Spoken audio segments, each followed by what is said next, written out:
ਸਤਿ ਸ਼੍ਰੀ ਅਕਾਲ ਜੀ। ਦੇਸ਼ ਪ੍ਰਦੇਸ਼ ਦੇਖ ਰਹੇ ਸਾਰੇ ਦਰਸ਼ਕਾਂ ਦਾ ਬਹੁਤ ਬਹੁਤ ਸਵਾਗਤ। ਸ਼ੋਅ ਅੱਜ ਬਹੁਤ ਹੀ ਖਾਸ ਹੈ। ਖਾਸ ਇਸ ਲਈ ਕਿਉਂਕਿ ਕੈਨੇਡਾ ਬਾਰੇ ਗੱਲ ਕਰਨੀ ਹੈ ਅਤੇ ਕੈਨੇਡਾ 'ਤੇ ਗੱਲ ਕਰਨ ਲਈ CICC ਮੈਂਬਰ, ਉਹਨਾਂ ਦੀ ਕੰਪਨੀ ਦੇ ਐਕਸਪਰਟ ਜੋ ਕਿ ਇੰਡੀਆ ਆਫਿਸ ਬੈਠਦੇ ਨੇ, ਉਹ ਮੇਰੇ ਨਾਲ ਮੌਜੂਦ ਨੇ। ਗੱਲ ਐਡਮਿਸ਼ਨਸ ਨੂੰ ਲੈ ਕੇ ਕਰਾਂਗੇ, ਗੱਲ ਇਨਟੇਕਸ ਨੂੰ ਲੈ ਕੇ ਗੱਲ ਕਰਾਂਗੇ, ਗੱਲਾਂ ਰਿਫਿਊਜ਼ਲ ਬਾਰੇ ਵੀ ਹੋਣਗੀਆਂ, ਗੱਲਾਂ ਆਉਣ ਵਾਲੇ ਜਿਹੜੇ ਕੁਛ ਕੋਰਸਿਸ ਦੀ ਅਵੇਲੇਬਿਲਟੀ ਹੈ ਇਨਟੇਕ 'ਚ ਉਹਨਾਂ ਬਾਰੇ ਵੀ ਹੋਣਗੀਆਂ। ਗੱਲਾਂ ਕਰਨੀਆਂ ਨੇ ਓਪਨ ਵਰਕ ਪਰਮਿਟ ਬਾਰੇ ਵੀ, ਸਪਾਊਸਲ ਵੀਜ਼ਾ ਬਾਰੇ ਵੀ ਅਤੇ ਵਿਜ਼ਿਟਰ ਜਾਂ ਸੁਪਰ ਵੀਜ਼ਾ ਬਾਰੇ ਵੀ। ਹਰ ਤਰ੍ਹਾਂ ਦੀ ਗੱਲਬਾਤ, ਸਵਾਲ ਇਸ ਸ਼ੋਅ ਦਾ ਹਿੱਸਾ ਬਣਾਉਣ ਦੀ ਕੋਸ਼ਿਸ਼ ਰਹੇਗੀ। ਕੋਈ ਮਨ ਦੇ ਵਿੱਚ ਤੁਹਾਡੀ ਆਪਣੀ ਪ੍ਰੋਫਾਈਲ ਬਾਰੇ ਸਵਾਲ ਰਹਿੰਦਾ ਹੋਵੇ ਤਾਂ ਨੰਬਰ ਨੋਟ ਕਰ ਲਿਓ ਜਿਹੜਾ TV ਸਕਰੀਨ 'ਤੇ ਚੱਲ ਰਿਹਾ। ਉੱਥੇ ਕਾਲ ਸ਼ੋਅ ਦੌਰਾਨ ਜਾਂ ਸ਼ੋਅ ਤੋਂ ਬਾਅਦ ਵੀ ਕਾਲ ਕਰਕੇ ਆਪਣਾ ਸਵਾਲ ਜਿਹੜਾ ਪੁੱਛਿਆ ਜਾ ਸਕਦਾ ਤਾਂ ਜਵਾਬ ਜਿਹੜਾ ਉਹ ਜਾਣਿਆ ਜਾ ਸਕਦਾ। ਮੇਰੇ ਨਾਲ ਮੌਜੂਦ ਜਿਹੜੇ ਐਕਸਪਰਟ ਨੇ, ਤੁਹਾਡੇ ਸਵਾਲ ਜਿਹੜੇ ਸਾਡੇ ਤੱਕ ਪਹੁੰਚੇ ਉਹਨਾਂ ਦਾ ਜਵਾਬ ਦੇਣ ਲਈ, ਉਹਨੇ ਜੀ ਮੈਕਰੋ ਗਲੋਬਲ ਤੋਂ ਸ਼ਿਵਾਨੀ ਜੀ। ਸ਼ਿਵਾਨੀ ਜੀ, ਬਹੁਤ ਬਹੁਤ ਸਵਾਗਤ। Thank you Aman ji, thank you for calling us. Ma'am, Canada dream destination ਸਾਡੇ ਪੰਜਾਬੀਆਂ ਦੀ ਬੜਾ ਅਪ ਐਂਡ ਡਾਊਨ ਰਿਹਾ ਪਿਛਲੇ ਕੁਝ ਸਮੇਂ ਤੋਂ। ਹੁਣ ਅਸੀਂ ਜਦੋਂ ਮਈ ਦੇ ਨੇੜੇ ਬੈਠੇ ਹਾਂ, ਮਈ ਇਨਟੇਕ ਖਤਮ, ਸਪਟੰਬਰ ਜਾਂ ਜਨਵਰੀ 2023 ਦੀਆਂ ਗੱਲਾਂ ਹੁੰਦੀਆਂ ਨੇ। ਪ੍ਰੈਜ਼ੈਂਟ ਸਿਨੈਰੀਓ ਦੇ ਵਿੱਚ ਸਪਟੰਬਰ ਦੀ ਪੋਸੀਬਿਲਿਟੀ ਹੈ ਕੀ ਹੈ? देखिए अमन जी, हमें ऐसा लगता था कि पोस्ट कोविड जो सिचुएशन है वो थोड़ी इजी हो जाएगी, एडमिशन्स की अवेलेबिलिटी का जो फ़्लो है वो नॉर्मल हो जाएगा, लेकिन जो रश है एप्लीकेशंस का वो बहुत ज़्यादा है, देखने में ये आ रहा है। और मई इनटेक जैसे आपने कहा, ऑलरेडी मई का जो इनटेक है वो फुल हो चुका है। सितंबर इनटेक जो बहुत इंपॉर्टेंट साल का मेन इनटेक है वो ऑलमोस्ट फुल है, और इसके बाद जनवरी के एडमिशन्स स्टार्ट हो चुके हैं। मैक्सिमम कॉलेजेस हर एक प्रोविंस में जो है वो ओपन हो चुके हैं, एंड यू वॉन्ट बिलीव कि हमें जनवरी के लिए भी अलर्ट्स आने शुरू हो गए हैं कि प्रोग्राम्स फुल हो गए हैं। सो अभी सिचुएशन ये है कि जो स्टूडेंट अपना ड्रीम डेस्टिनेशन में कनाडा को कंसिडर करता है उसको बिल्कुल भी टाइम वेस्ट नहीं करना चाहिए। बहुत हाई कंपटीशन है, और स्टूडेंट को जितना जल्दी हो सकता है अपने आप को क्वालिफाई करके, अपना प्रोफाइल कंप्लीट करके अपने लिए सीट सिक्योर करनी चाहिए। आज की डेट में ऑफ़र लेटर आना भी एक बहुत बड़ा चैलेंज हो गया है, और अगर हम लोग जनरल लेवल पे बात करें, मेजॉरिटी ऑफ जो स्टूडेंट है उसका जो जिस प्रोविंस को वो टारगेट करता है वो ओंटारियो है, या उसके बाद ब्रिटिश कोलंबिया की बात होती है, फिर बाकी के प्रोविंसेस जो हैं वो कॉन्स्टिट्यूशन में आते हैं। सो आप बिलीव नहीं करेंगे, इस बार ओंटारियो के मैक्सिमम जो टॉप रैंक्ड कॉलेजेस हैं उन लोगों ने अपने एडमिशन रिक्वायरमेंट्स को रिवाइज़ किया है, बता देते हैं सुनना चाह हाँ रही जी, हैं जी। हाँ जी। सो बहुत सारे ऐसे कॉलेजेस जिनमें से मैं कुछ का नाम जरूर लूँगी। शेरिडन कॉलेज है, सैनिका, हम्बर, सेंटेनियल है। इसके अलावा लैम्पटन कॉलेज में भी इस टाइम अभी 15 दिन पहले उन लोगों ने अलर्ट दिया था कि हम लोग 7 बैंड्स वाले स्टूडेंट्स को प्रायोरिटी देंगे, और उसके बाद अगर सीट्स वेकेंट रहती हैं तो 6 इन ईच वाले या 6.5 6 इन ईच वाले स्टूडेंट्स को देखा जाएगा। So likewise many other colleges are there जो इस पॉइंट ऑफ टाइम पे उनके पास इतना रश है एप्लीकेशंस का। सो जो बेस्ट हायर साइड जो प्रोफाइल्स हैं उनको पहले एडमिशन दिया जा रहा है, और उसके बाद अगर सीट्स वेकेंट रहती हैं तब फिर जो है वो 6 इन ईच वाले कैंडिडेट्स को जो है वो प्रायोरिटी दी जाएगी। सो मैं सिंपल यही स्टूडेंट्स को गाइड करना चाहती हूँ that you have to put more efforts in your profile. आप कोशिश कीजिए कि आप अपना बैंड स्कोर जो है वो और भी ज़्यादा इंक्रीज़ करें अगर आप इस कंपटीशन में अपने आप के लिए एक सीट सिक्योर करना चाहते हैं। So this is the high time जब आपको बहुत ही समझदारी से अपनी एप्लीकेशन को प्लान करना चाहिए।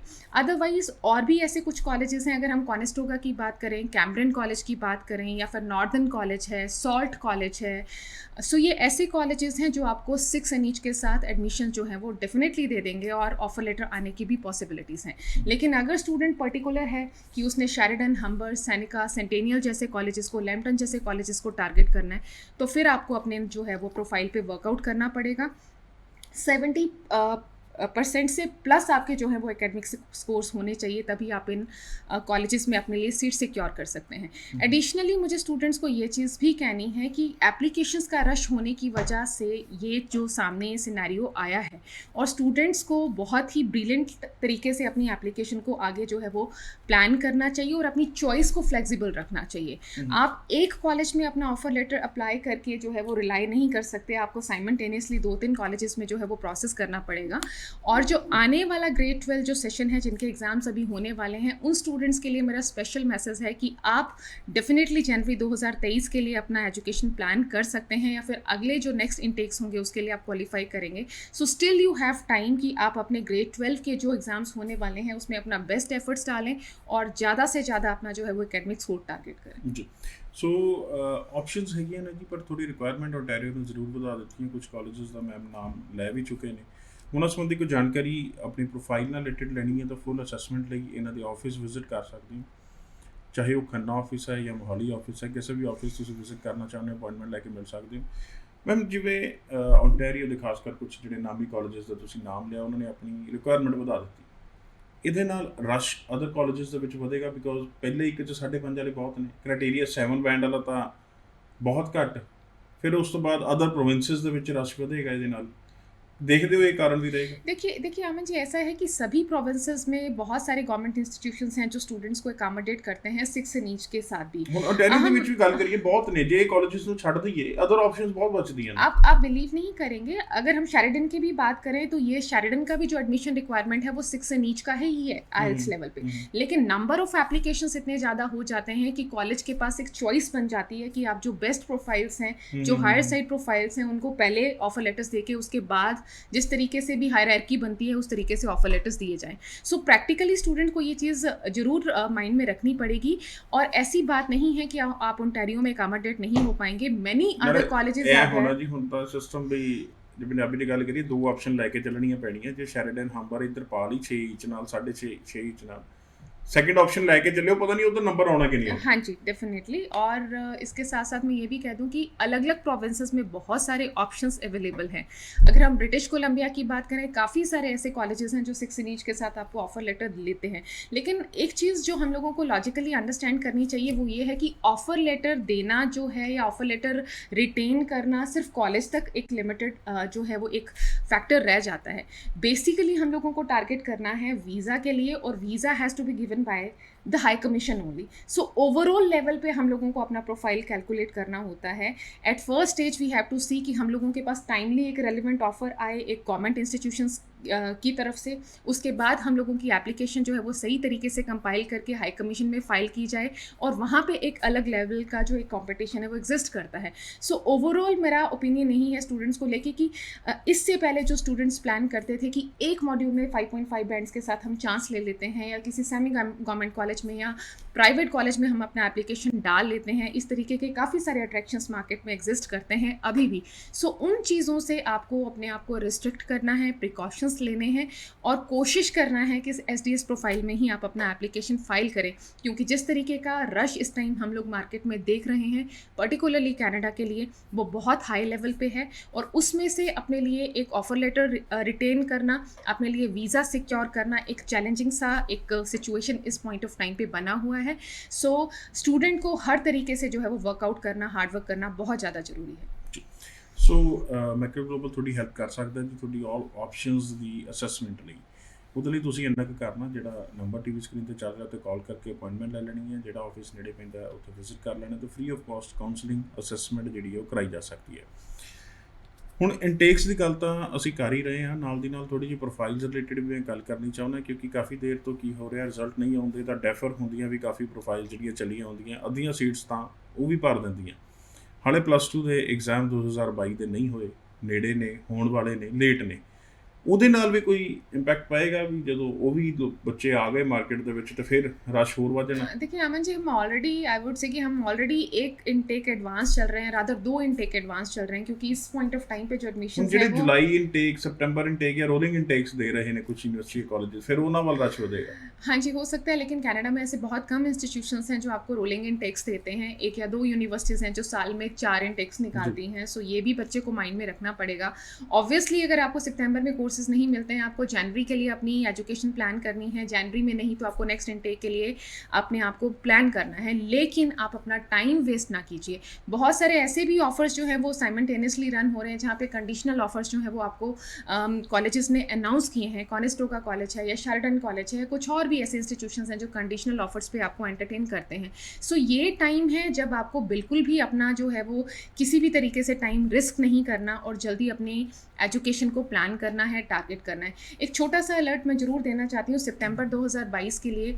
मेडिकल, नॉन मेडिकल या फिर हम लोग कॉमर्स स्ट्रीम की भी बात करें, बहुत सारे स्टूडेंट्स ऐसे हैं जो ग्रेड 12 लेवल पे हैं और अपने कोर्सेज़ के लिए स्ट्रगलिंग हैं। सो ऐसे स्टूडेंट्स के लिए बहुत ज़्यादा ज़रूरी है कि आप अपने आप को, अगर जनवरी में अगर आपको कोर्स मिलता है तो जनवरी के लिए एनरोल करें, या सितंबर में अवेलेबिलिटी है तो सितंबर में अवेल करें।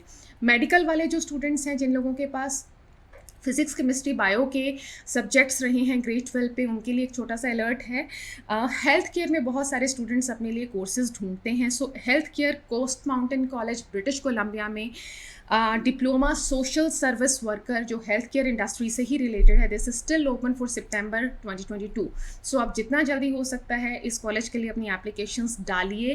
कोस्ट माउंटेन कॉलेज की जो ट्यूशन फीस है, बहुत ही कॉम्पिटिटिव ट्यूशन फीस है, गवर्नमेंट इंस्टीट्यूशन है, और आपकी जो फीस है इस कॉलेज में वो $11,000 ऑनवर्ड स्टार्ट हो जाती है। इसके अलावा पोस्ट ग्रेजुएट लेवल पे भी हेल्थ केयर में काफ़ी स्टूडेंट्स जो हैं वो अपने लिए कोर्सेज अभी भी स्ट्रगलिंग है।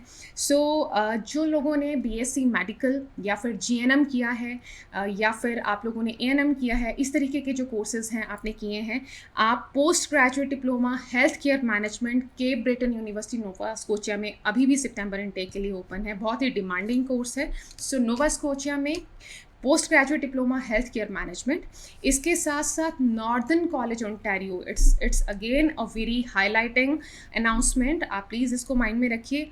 नॉर्दर्न कॉलेज ओंटारियो में post graduate certificate health care management is still open for September 2022। बहुत सारे स्टूडेंट्स जो हैं वो हेल्थ केयर मैनेजमेंट टारगेट करते हैं, स्पेसिफिकली जो नर्सिंग कैंडिडेट्स हैं। सो ये अपॉर्चुनिटीज़ को ज़रूर आप अपने माइंड में रखिए, अपनी एप्लीकेशन को इमीडिएटली प्रोसेस कीजिए। और एल्बर्टा में भी बहुत सारे स्टूडेंट्स अपनी एजुकेशन टारगेट करना चाहते हैं। 8 स्टूडेंट्स जो हैं वो ओल्ड्स कॉलेज एल्बर्टा में hospitality and tourism management program के लिए सितंबर 2022 के लिए अपना एजुकेशन प्लान कर सकते हैं। इसके अलावा जिन बच्चों ने एग्रीकल्चर का डिग्री कर रखा है, बीएससी एग्रीकल्चर कर रखा है, वो लोग agriculture and heavy equipment diploma या फिर हॉर्टिकल्चर टेक्नोलॉजिस्ट का डिप्लोमा अभी भी ओल्ड्स कॉलेज में सितंबर 2022 के लिए ओपन है। So these were the main alerts जो मैं सितंबर को लेके देना चाहती थी। इसके अलावा जनवरी 2023 के लिए एडमिशन्स फुल स्विंग हैं। आप अपने कंप्लीट सेट ऑफ डॉक्यूमेंट्स के साथ हम लोगों को पर्सनली मिलिए, या फिर दिए गए नंबर पे आप अपने डॉक्यूमेंट्स हम लोगों को व्हाट्सएप कर सकते हैं। If you want to meet me personally, कल ट्यूसडे वाले दिन I am going to sit in Khanna office. तो जो लोग भी मिलना चाहते हैं वो खन्ना ऑफिस में मुझे ट्यूसडे वाले दिन या फिर फ्राइडे वाले दिन आप मुझे पर्सनली मिल सकते हैं। Otherwise throughout the week we are available in Mohali office. आप नंबर पे कॉल करके लोकेशन एड्रेस कॉल कर सकते हैं ਜੀ। ਸੋ ਮੰਗਲਵਾਰ ਤੇ ਸ਼ੁੱਕਰਵਾਰ ਖੰਨਾ, ਅਦਰਵਾਈਜ਼ ਮੋਹਾਲੀ ਤੁਸੀਂ 70 ਸੈਕਟਰ ਮਿਲ ਸਕਦੇ ਹੋ। ਗੱਲ ਕਲੀਅਰ ਕੀਤੀ ਹੈ ਸਟੂਡੈਂਟਸ ਸੰਬੰਧੀ। ਤੁਸੀਂ ਕੋਈ ਵੀ ਜਾਣਕਾਰੀ ਲੈਣੀ ਹੈ ਇਸ ਤੋਂ ਇਲਾਵਾ ਤਾਂ ਮੰਗਲਵਾਰ ਸ਼ੁੱਕਰਵਾਰ ਖੰਨੇ ਜਾਂ ਮੋਹਾਲੀ ਆਫਿਸ ਵਿਜ਼ਿਟ ਕਰਕੇ ਲੈ ਸਕਦੇ ਹੋ। ਗੱਲ ਹੁਣ ਉਹਨਾਂ ਬਾਰੇ ਵੀ ਕਰ ਲਈਏ ਜਿਨ੍ਹਾਂ ਦੇ ਬੱਚੇ ਉੱਥੇ ਪੜ੍ਹ ਰਹੇ ਨੇ। ਉਹਨਾਂ ਨੇ ਵਿਜ਼ਟਰ 'ਤੇ ਜਾਣਾ, ਜਿਹੜੇ PR ਹੋ ਗਏ, ਸਿਟੀਜ਼ਨ ਹੋ ਗਏ, ਉਹਨਾਂ ਨੇ ਸੁਪਰ ਵੀਜ਼ਾ 'ਤੇ ਜਾਣਾ। ਕੀ ਰਿਕੁਆਇਰਮੈਂਟਸ ਰਹਿਣਗੀਆਂ ਤੇ फ़र्क ਕੀ ਹੈ, ਇਹ ਵੀ ਸਮਝਾ ਦਿਓ। हाँ जी अमन जी, हम हर एक शो में ये चीज़ ज़रूर अभी आज की डेट में अनाउंस कर रहे हैं, क्योंकि काफ़ी टाइम से पेरेंट्स और ग्रैंड पेरेंट्स जो हैं वो कनाडा विज़िट करने के लिए वेट कर रहे थे, क्योंकि ये वीज़ा काफ़ी देर से रिस्ट्रिक्टेड था। इस सीज़न जब इसको ओपन किया गया है तो बहुत ही पॉजिटिव तरीके से ओपन किया गया है। Super visa and visitor visa दोनों ही वीज़ाज़ 10 ईयर्स के मल्टीपल एंट्री वीज़ाज़ हैं। Super visa particularly parents and grand parents के लिए है, जिसमें आपके बच्चों की इनकम का क्वालिफाई करना बहुत ज़्यादा ज़रूरी है। जो आपके बच्चे कनाडा में हैं, परमानेंट रेजिडेंट हैं या फिर वो सिटीज़न हैं, सो वो लोग आपको स्पॉन्सर कर सकते हैं सुपर वीज़ा एप्लीकेशन के लिए। एंड इस वीज़ा में आपके बच्चों की जो एनुअल इनकम है वो क्वालिफाई करना ज़रूरी है। सो आप एक एक्सपर्ट एडवाइस के लिए हम लोगों से पर्सनली मिल सकते हैं। सुपर वीज़ा का जो रिस्पॉन्स है वो बहुत ही फास्ट है। We have seen are cases जो 20-25 दिन में, ज़्यादा से ज़्यादा 1 महीने में सुपर वीज़ा के पॉजिटिव रिस्पॉन्सेज आ रहे हैं। इसके अलावा जो विज़िटर वीज़ा एप्लीकेशंस हैं, जैसे कि हम लोग पहले अनाउंस करते थे कि आप सिर्फ फैमिली रीयूनियन पर्पसेस के लिए ही विज़िटर वीज़ा अपना जो है वो प्लान कीजिए, लेकिन now the summers are there in Canada, high commission is little lenient, they are very much open with visitor visa. So अगर आपकी प्रोफाइल्स स्ट्रॉन्ग हैं, आपका इंडिया में जो इस्टेब्लिशमेंट है, आपका जो ग्राउंड है, आपका जो फाइनेंशियल बैकग्राउंड है, आपकी जो एम्प्लॉयमेंट है, अगर वो सही तरीके से इस्टेब्लिश्ड हैं, सो आप कनाडा अपना विजिटर वीज़ा प्लान कर सकते हैं। लेकिन अगेन आई हैव टू से, जब तक इमरजेंसी ना हो, जब तक कुछ अर्जेंट ओकेज़न, फेस्टिवल, इवेंट ना हो, आप रैंडमली अप्लाई ना कीजिए। होटल बुकिंग्स को लेके या फिर किसी बिजनेस ट्रिप को लेके आप अभी तक प्लान मत कीजिए, क्योंकि थोड़ा सा सेंसिटिव अभी भी माहौल है। लेकिन स्टिल इट्स ओपन। अगर कुछ मैरिज फंक्शंस हैं या कुछ सेरेमनीज़ हैं, डेफिनेटली आप अपना विजिटर वीज़ा प्लान कर सकते हैं। Again I have to say, to have complete assessment of your case, आप पर्सनली आके मिलिए। मैक्रो ग्लोबल की तरफ से आपको एक कस्टमाइज्ड चेकलिस्ट दी जाती है। कनाडा एंड पे आपको क्या डॉक्यूमेंट्स चाहिए, इंडिया से आपको क्या डॉक्यूमेंट्स प्रिपेयर करने हैं, ये सारा आपको जो है वो पेपर वर्क का नॉलेज दिया जाता है। So you can visit and have this visa opportunity with you. ਜੀ। ਸੋ CIC ਮੈਂਬਰ ਹੋਣ ਦੇ ਨਾਤੇ ਨਾਲ ਜਿਹੜਾ college of immigration and citizenship consultant ਹੈ, ਉਹਦੇ ਨਾਤੇ ਤੁਹਾਨੂੰ ਹਰ ਇੱਕ ਵੀਜ਼ਾ ਦੀ ਸਰਵਿਸ ਜਿਹੜੀ ਆ ਉਹ ਮੈਕਰੋ ਗਲੋਬਲ ਵੱਲੋਂ ਪ੍ਰੋਵਾਈਡ ਕਰਾਈ ਜਾਏਗੀ, ਤੁਸੀਂ ਲੈ ਸਕਦੇ ਹੋ। ਸ਼ਿਵਾਨੀ ਜੀ ਨੂੰ ਮਿਲਣਾ ਚਾਹੁੰਦੇ ਹੋ ਫਿਰ ਦੱਸ ਦੇਣਾ ਜੀ, ਮੰਗਲਵਾਰ ਤੇ ਸ਼ੁੱਕਰਵਾਰ Khanna office, otherwise Mohali office ਵਿਖੇ ਮਿਲਿਆ ਜਾ ਸਕਦਾ। ਅਤੇ ਖਾਸ ਕਰ ਮੈਂ ਉਹਨਾਂ ਦੀ ਵੀ ਗੱਲ ਕਰ ਲਾਂ ਜਿਹੜੇ ਰਿਜੈਕਸ਼ਨ ਲੈ ਚੁੱਕੇ ਨੇ, ਡਿਕਲਾइन ਹੋ ਗਏ ਨੇ, ਅਤੇ ਕੀ ਓਪਰਚੁਨਿਟੀ ਹੈ ਉਹਨਾਂ ਲਈ? हाँ जी अमन जी, डेफिनेटली जो स्टूडेंट्स रिजेक्टेड हैं, जिन लोगों का वीज़ा डिनाई हो चुका है, उनको भी एम्बेरस होने की ज़रूरत नहीं है, डिसअपॉइंट होने की ज़रूरत नहीं है। कनाडा बहुत ही अकोमोडेटिंग कंट्री है, लेकिन हम लोगों की रिस्पॉन्सिबिलिटी बनती है कि अगर हम लोग सेकेंड अटैम्प्ट लेना चाहते हैं, फिर से अपना वीज़ा फाइल करना चाहते हैं, सो एटलीस्ट हम लोग ये चीज़ों की असेसमेंट ज़रूर ले लें कि हम लोग कौन कौन से ग्राउंड्स पे वीक थे और कौन से ऐसे फैक्टर्स हैं जिनको डेवलप किया जा सकता है। ऐसे भी बहुत सारे प्रोफाइल्स डेली बेसिस पे हम देखते हैं, ब्रिलियंट एप्लीकेशंस जो हैं वो रिजेक्ट हुई हैं। सो कहीं ना कहीं मिस रिप्रेजेंटेशन की वजह से, इररेलेवेंसी की वजह से आपके रिजेक्शंस हैं। सो मैं सिंपली ये रिक्वेस्ट करती हूँ कि आप अपने कंप्लीट सेट ऑफ डॉक्यूमेंट्स के साथ हमें विजिट कीजिए। आप हमारे ऑफिस में एक फ्री असेसमेंट ले सकते हैं।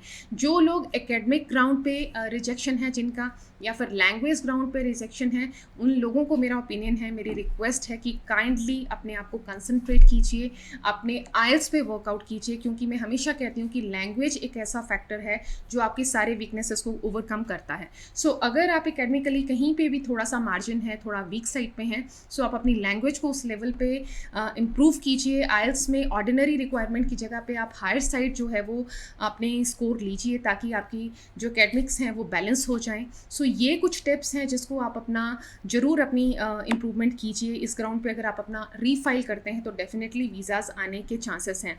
इसके साथ साथ मैं एक और चीज़ कह सकती हूँ कि थोड़ा सा ट्रेवल करके थोड़ा सा एक्सपोजर आपको ज़रूर लेना चाहिए। यू मस्ट सी कि आपका जो कंसल्टेंट है वो रेगुलेटेड है या नहीं है, वो नॉलेजेबल है या नहीं, या फिर कॉलेजेस के साथ जो उनके टाइप्स हैं वो डायरेक्ट टाइप्स हैं या नहीं, आपको आपकी वीज़ा एप्लीकेशन को प्रोसेस करने की कैपेबिलिटी है या नहीं। ये चीज़ें आपको ज़रूर एक बार R&D करनी चाहिए, ताकि आप अगर अपना एप्लीकेशन किसी को हैंड ओवर करते हो तो आपको एश्योर्ड वीज़ा रिजल्ट्स मिले। For that you can come to us and have our services done with you. जी। सो कोई भी जानकारी, कोई भी सर्विस चाहिए है जी, ਤੁਹਾਡੀ ਹੈਲਪ ਕਰ ਸਕਦਾ ਮੈਕਰੋ ਗਲੋਬਲ। ਬਸ ਉਹਦੇ ਲਈ ਕਰਨਾ ਕੀ ਹੈ, ਨੰਬਰ ਚੱਲ ਰਿਹਾ ਹੈ ਜੀ ਤੁਹਾਡੇ ਸਕਰੀਨ ਤੇ 9915600332, ਇਹਦੇ ਉੱਤੇ ਕਾਲ ਕਰਨੀ ਹੈ, ਅਪਾਇੰਟਮੈਂਟ ਲੈਣੀ ਹੈ, ਮਿਲਿਆ ਜਾ ਸਕਦਾ ਹੈ। ਅਦਰਵਾਈਜ਼ ਸਾਰੇ ਜਿਹੜੇ ਦਿਨ ਨੇ ਮੋਹਾਲੀ ਹੁੰਦੇ ਆ ਮੰਗਲਵਾਰ ਤੇ ਸ਼ੁੱਕਰਵਾਰ, ਖੰਨਾ ਆਫਿਸ ਵਿਖੇ ਜਿਹੜਾ ਇਹਨਾਂ ਦਾ ਰਹਿੰਦਾ ਸਿਟਿੰਗ, ਤੁਸੀਂ ਉਹਨਾਂ ਸੰਬੰਧੀ ਮਿਲਣਾ ਚਾਹੁੰਦੇ ਹੋ, ਅਪਾਇੰਟਮੈਂਟ ਲੈ ਕੇ ਜ਼ਰੂਰ ਮਿਲ ਲਿਓ, ਤਾਂ ਕਿ ਇੱਕ ਪ੍ਰੋਪਰਲੀ ਟਾਈਮ ਤੁਹਾਨੂੰ ਦਿੱਤਾ ਜਾ ਸਕੇ। ਮੈਮ ਕੋਈ ਖਾਸ ਮੈਸੇਜ ਦੇਣਾ ਚਾਹੋ?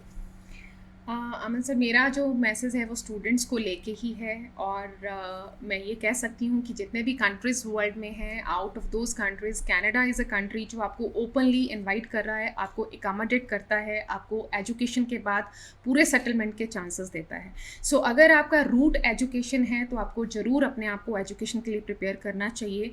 आप इस कैटेगरी को थोड़ा सीरियस होके प्लान कीजिए।